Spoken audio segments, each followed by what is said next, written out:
ಕರ್ನಾಟಕ ರಾಜ್ಯ ಸರ್ಕಾರದ ಆಹಾರ ಮತ್ತು ನಾಗರಿಕರ ಇಲಾಖೆ ನಿನ್ನೆ ಮಾಧ್ಯಮ ಪ್ರಕಟಣೆಯನ್ನು ಹೊರಡಿಸಿ ರಾಜ್ಯದ ಎಲ್ಲ ಜಿಲ್ಲಾ ಕೇಂದ್ರಗಳಲ್ಲಿ ಅದರಲ್ಲೂ ಆಟೋ LPGಗೆ ಸಂಬಂಧಪಟ್ಟಂತೆ ಎಲ್ಲಿಯೂ ಕೂಡ ತೊಂದರೆ ಆಗದ ರೀತಿಯಲ್ಲಿ ನಾವು ಸರಬರಾಜನ್ನು ಮಾಡ್ತಾಯಿದ್ದೀವಿ ಅಂತ ಹೇಳಿಕೆಯನ್ನು ಕೊಟ್ಟಿತ್ತು ಮತ್ತು ಸರ್ಕಾರವೇ ದರವನ್ನು ಕೂಡ ನಿಗದಿಪಡಿಸಿತ್ತು.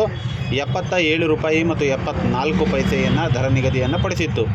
ಆದರೆ ಇಂದು ಮಂಗಳೂರಿನಲ್ಲಿ ಕಿಲೋಮೀಟರ್ ಗಟ್ಟಲೆ ಕ್ಯೂ ನಿಂತಿರುವಂತಹ ಒಂದು ಸಾಲು ಕಂಡುಬಂದದ್ದು ರಾಜ್ಯ ಸರ್ಕಾರದ ಆಡಳಿತಾತ್ಮಕ ಎಷ್ಟು ವೈಫಲ್ಯತೆಯಿಂದ ಕೂಡಿದೆ ಅಂತಕ್ಕಂಥದ್ದನ್ನು ದೊಡ್ಡ ಮಟ್ಟಕ್ಕೆ ಬಿಂಬಿಸುವಂತಹ ಒಂದು ಚಿತ್ರ.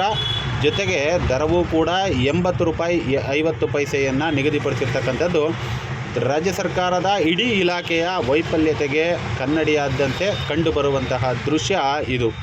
ಒಬ್ಬ ಆಟೋ ಚಾಲಕ ದುಡಿಮೆಯನ್ನು ಬಿಟ್ಟು ದಿನವೆಲ್ಲವೂ ಕೂಡ ಕೇವಲ LPGಗಾಗಿಯೇ ಕಾದರೆ ಅವನ ಕುಟುಂಬ ನಿರ್ವಹಣೆ ಮತ್ತು ಅವನ ಒಂದೊತ್ತಿನ ಊಟದ ನಿರ್ವಹಣೆಯನ್ನು ಹೇಗೆ ಮಾಡುವುದು ಅನ್ನುವುದೇ ಇಲ್ಲೊಂದು ದೊಡ್ಡ ಪ್ರಶ್ನಾರ್ಥಕವಾಗಿ ಕಾಡುವಂತಹ ಪ್ರಶ್ನೆ.